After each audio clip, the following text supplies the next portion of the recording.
El día más negro, protagonizado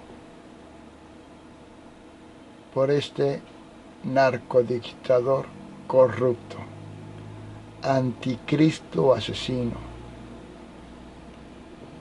López Obrador.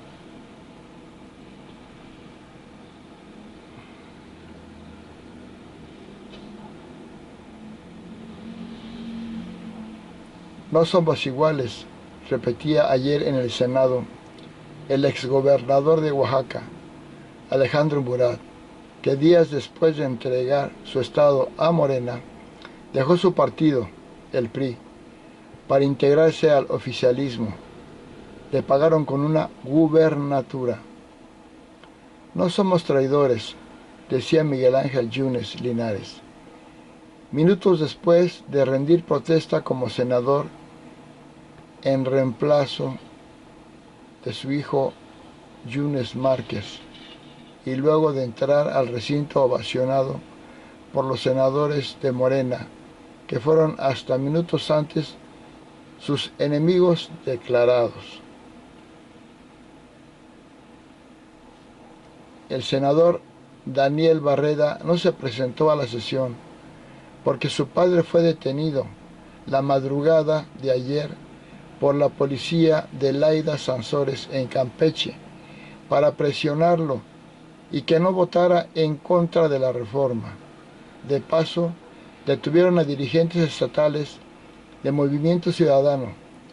El líder de la mayoría, Adán Augusto López, se burla de los opositores y se comunica con Barreda para que diga que está bien. Solo olvidan decir que su padre está detenido por gente de la gobernadora. La senadora Araceli Saucedo por Michoacán y el senador por Tabasco, José Sabino Herrera, que fueron elegidos por el PRD con el voto de la alianza, dejaron ese partido para irse a Morena. Ayer Saucedo gritaba que ella no era traidora, y como Yunes decía que esos votos los había ganado ella, no la coalición que la postuló. Marco Cortés, que jamás asume responsabilidad alguna, recordaba después de que Yunes lo agrediera desde la tribuna llamándole traidor a su amigo Yunes, y añoraba los cafés que se tomaban en la parroquia. Yunes acusó a Marco de no hacer campaña y darle las plurinominales a sus amigos. Marco acusó a Yunes que pedía las candidaturas para sus familiares. Los dos tienen razón, pero eso nada tiene que ver con la votación de la reforma judicial. La sesión tuvo que ser suspendida porque los manifestantes de los trabajadores del Poder Judicial, hartos de tanto circo y tanta fabulación, decidieron tomar la Cámara de Senadores. Morena, que lo hizo durante años, denuncia que es una provocación.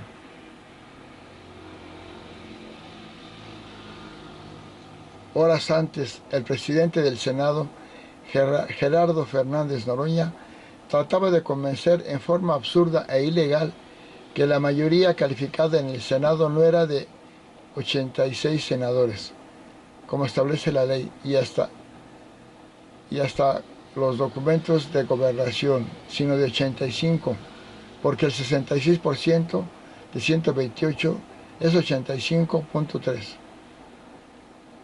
Todo en unas pocas horas, en una de las tragicomedias más burdas que hemos visto en décadas en la política mexicana.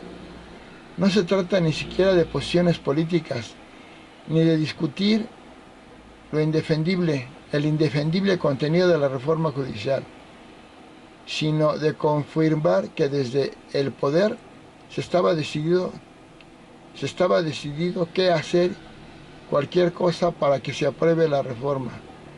Detenciones arbitrarias, virtuales secuestros, extorsionar para provocar las traiciones más viles, torcer abiertamente la ley, todo se valía para sacar una reforma que se quiere vender como un remedio contra las violaciones a la justicia, violando las leyes.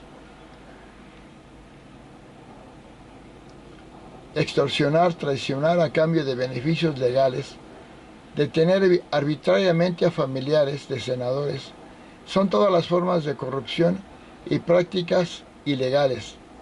¿Alguien en Morena podría explicar qué es peor, si sobornar a un juez o extorsionar a un senador? ¿Qué forma tiene el presidente López Obrador de terminar su sexenio y de tratar de hipotecar el de su sucesora?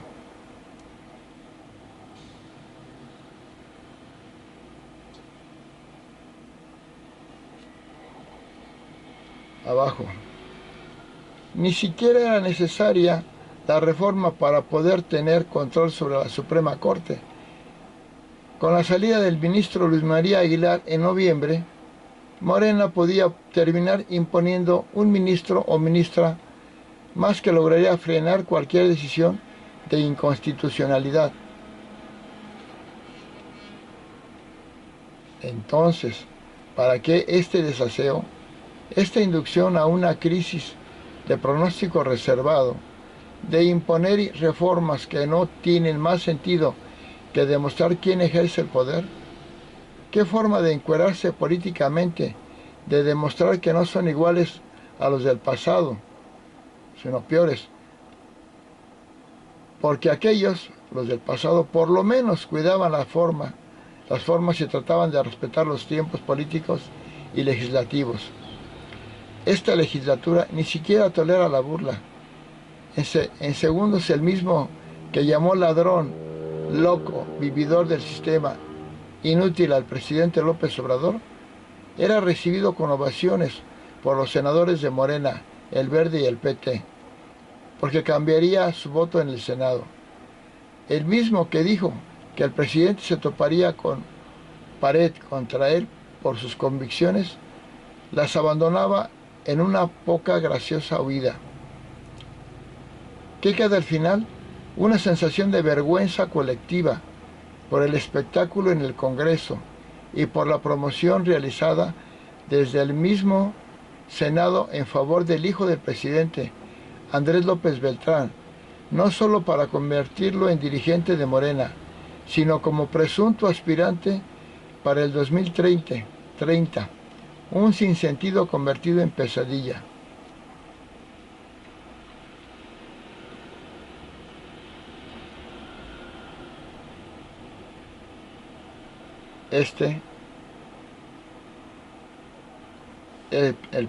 El hombre más maligno, destructor de instituciones, de la paz y del progreso, de la legalidad y la constitucionalidad.